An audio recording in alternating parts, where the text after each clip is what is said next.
আজ আমায় দেখতে এসেছিল। তো কি বাহানা বানালে? নিশ্চয়ই কাকুর মতো দেখতে। না, হ্যান্ডসাম দেখতে। তাহলে নিশ্চয়ই বাবা মাকে ছাড়া থাকতেই পারে না। ওরকম কোনো ব্যাপার না। তাহলে নিশ্চয়ই ভালো ঘর বাড়ি নেই। দোতলা বাড়ি আছে। তাহলে নিশ্চয়ই ভালো কোনো গাড়ি নেই। BMW আছে। তাহলে নিশ্চয়ই কোনো কাজ করে না। ভালো কোম্পানিতে জব করে, 2 লাখ স্যালারি। তাহলে কি বলে রিজেক্ট করলে? রিজেক্ট করার তো কোনো কারণই নেই। একদম ঠিক বলেছে, রিজেক্ট করার তো কোনো কারণই নেই, তাই জন্য তো বললাম ভেবে বলবি। এতে ভাবার কি বিষয় আছে? হ্যাঁ, ভাবার বিষয় আছে।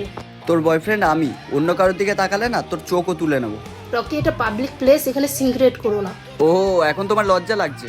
আমার সাথে প্রেম করার সময় তোমার লজ্জা লাগেনি? আর তুমি কি চাইছো, যে অন্য কারোর সাথে তোমার বিয়ে হয়ে যাবে সেটা আমি দেখবো? লজ্জা তোমার থাকা দরকার। 2 বছর ধরে বাবার টাকায় বসে বসে খাচ্ছ, কোনো অকাত আছে কিছু করার? सब कर लेना, लम्हे जाया मत करना, गलत जगह पर जज्बे